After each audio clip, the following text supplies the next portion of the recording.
Welcome to the Retire with Peace podcast, the podcast where we help you create a fulfilling and stress-free retirement.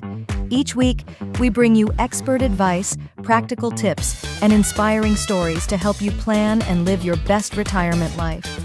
Whether you're nearing retirement or already enjoying your golden years, this podcast is here to support you every step of the way. Let's embark on this journey together and discover how to retire with peace. Welcome back to the Retire with Peace podcast. Today, as always, I'm your host, Dave Zegel, and today I have great news for you, and that is when you are investing money, you don't have to be right all the time. In fact, you won't be right all the time. You will be wrong. And that's the good news, is that it's okay to sometimes be wrong. I think a lot of people, when they talk about investments, or really this is just kind of a general societal issue right now, is there's so much of a focus on being right and being certain and knowing everything. And on some level, that's okay. But really, we need to still approach this with you have to balance confidence and humility a bit. You can't just walk confidently thinking that you're right about everything all the time. Same thing happens in investments.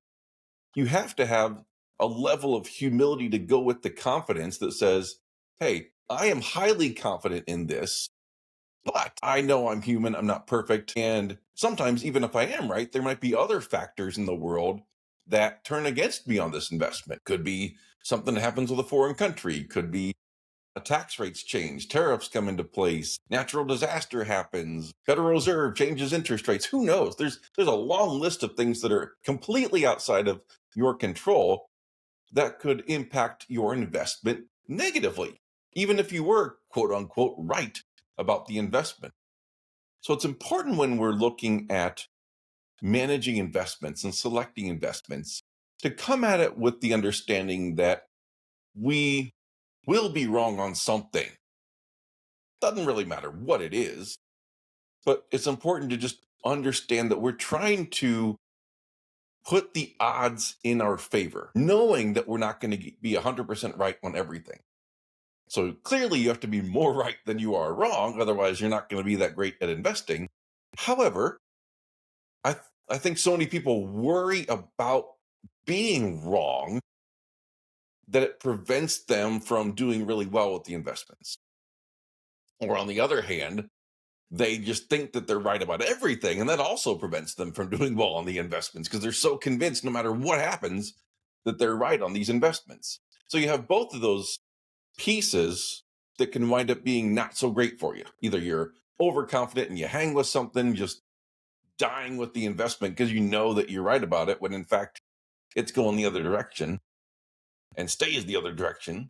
Or you can have kind of a paralysis because you're worried about being wrong and you don't want to be wrong. You want to be right. And so you miss out on some potential gains. So you have both of those pieces working against you. Whereas if you can come at it from a perspective of, we don't have to be right on everything. We need to be right on a lot and accept that there will be some things that we are not right on, or again, could just be factors out of our control that negatively impact the investments. That can actually work out really, really well, because then you can talk about risk management and how do you make the investments grow within that framework of risk management. For example, point out two things. One is that a lot of times when we have an investment that is done really, really well, we will be steadily taking off little pieces of those gains as the investment goes higher. Now, somebody might say, well, gee, if you just left it alone and let it keep growing, that would have just kept compounding and compounding. And there is still some compounding there, but we prefer to take off little pieces because, again, there's a lot that can go against us. And some of those things, many of those things, can be completely out of our control. So if let's say we start with an investment that is 5% of our account, and it's great. It has doubled. It might have even tripled. Awesome investment. If we left it alone, that 5% could now be closer to 15%, maybe less than that if everything else has gone up. on a percentage basis, but it'd still be double-digit percentages most likely. Now, if that investment turns south for any reason, our investment account's getting slammed. So you have to make the decision of, is that worth the risk? Or instead of letting it grow to 10+% when it started at 5%, do you maybe take some of the gains along the way to where that investment goes from 5% to 8% of your account, which is still a sizable portion. But now you've managed some of that risk and you've taken some of that cash and you've been able to invest elsewhere in something else that might also be another good opportunity. So it's important, I think, from a risk management perspective, to still hold on to that investment if it's a good investment, but also be mindful of steadily taking off little pieces of the gain so that money can be redeployed elsewhere, especially if the market or a certain piece of the market or a certain investment drops substantially and we want to have cash there as the opportunity to buy that. So that's the first thing, is a little bit of risk management after things have gone really well. Take some of that gain off the table. That way you're not getting slammed and kind of feeling like a fool a little bit whenever something goes against you. The second piece in this risk management is understanding you can take risks, you can take bigger risks as long as it's sized appropriately. So, for example, even in this year, we've had a number of good investments where we started out, say, at 1.5 or 2%, or in some cases, just 1% of the account. Relatively small investment, considering the total balance when you're doing 1 to 2% of the account in something that is more aggressive, a little bit more risky. So it could absolutely go against us. And we're willing to say, okay, we'll take this risk knowing that we've only put 1 or 2% of the account in there. We don't feel like it's going to zero, but could it be a bad investment that loses, 20, 30%? Maybe. It could be. But at least we've limited our risk because of the sizing of the investment relative to our account overall. Now, in these instances this year, it's just been a good year for these investments and for the market. So a lot of those have gone in our favor. In some cases, you could see some, I don't know what compliance allows me to say, but there's some cases that, yeah, it can double, it could even triple.